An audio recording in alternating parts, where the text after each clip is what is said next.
Like, comment, and subscribe. Episode 1। जंगल में एक दिन सुबह की दिनचर्या। सुबह का समय था। सूरज की पहली किरणें जंगल के हरे भरे पेड़ों के बीच से छनकर आ रही थी। मुन्ना की आंखें धीरे धीरे खुली। उसने देखा कि चिड़ियों की चहचहाहट और ठंडी हवा से पूरा जंगल जीवंत हो उठा।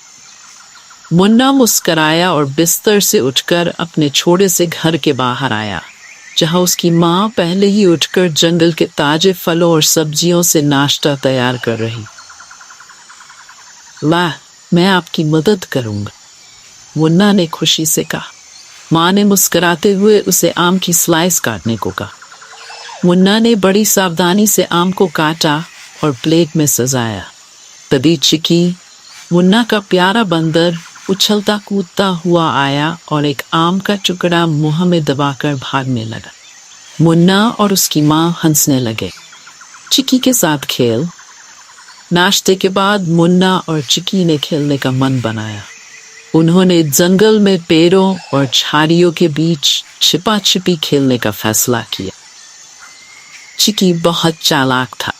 वह तेजी से पेड़ों की शाखाओं पर कूदता फांदता और मुन्ना से बचने की कोशिश करता, लेकिन मुन्ना भी पीछे नहीं था।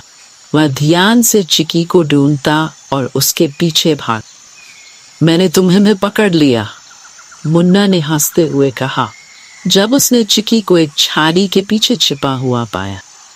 चिकी ने मुन्ना की तरफ देखकर एक मुंह बनाया। इससे मुन्ना और भी ज्यादा हंसने लगा। उनके खेल में जितनी भी मस्ती थी, वह जंगल की शांति और हरे भरे वातावरण में और भी खूबसूरत लग रही थी। नाव की सवारी का रोमांच। दोपहर होते होते मुन्ना और उसके पिताजी ने नदी पर नाव चलाने का सोचा। चिकी भी उनके साथ जाना चाहता, इसलिए वह भी खुशी खुशी उनके साथ हो लिया। नदी का पानी बिल्कुल शांत था, जैसे कि वह भी उनके साथ खेल का हिस्सा बनना चाहता। नाव धीरे धीरे पानी पर सरकने लगी और एक ठंडी हवा उनके चेहरे को छूकर गुजरी। मुन्ना ने पानी में झांक कर देखा तो उसे नदी के नीचे तैरती मछलियां दिखाई।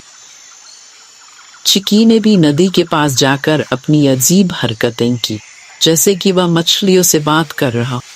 पिताजी ने बताया, ये मछलियां बहुत समझदार होती। अगर हम इन्हें नुकसान न पहुंचाएं तो ये हमें कभी तंग नहीं करेंगी। मुन्ना ने सिर हिलाकर सहमति जताई और अपने पिता की बात को ध्यान से सुना। नदी किनारे पिकनिक। नाव की सवारी के बाद पूरा परिवार नदी के किनारे एक सुंदर जगह पर रुक गए, जहां पेड़ की छांव और फूलों की भीनी खुशबू। माँ ने टोकरी से खाने का सामान निकाला और सबने मिलकर नदी के किनारे एक पिकनिक शुरू।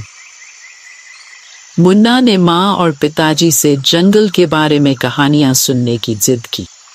माँ ने हंसते हुए चिकी की एक शरारत भरी कहानी सुनाई, जिसमें उसने एक बार अपनी नटखट हरकतों से जंगल के जानवरों को परेशान किया।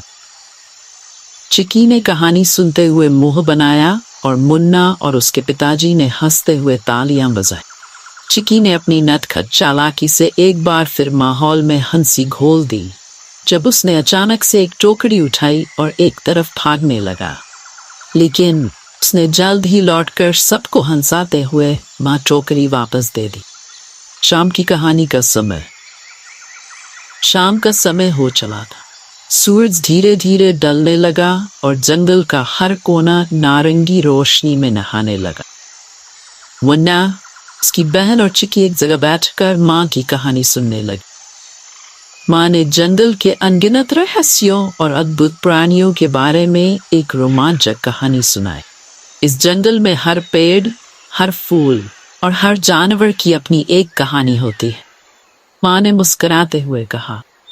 मुन्ना और उसकी बहन दोनों माँ की बातें ध्यान से सुनते हुए धीरे धीरे नींद के आगोश में चले गए। चिकी भी उनकी गोद में आराम से बैठ गया और अपनी आंखें बंद कर। उस रात जंगल का शांत वातावरण और माँ की कहानी के मीठे शब्दों ने मुन्ना और उसकी बहन को एक सुखद सपनों की दुनिया में भी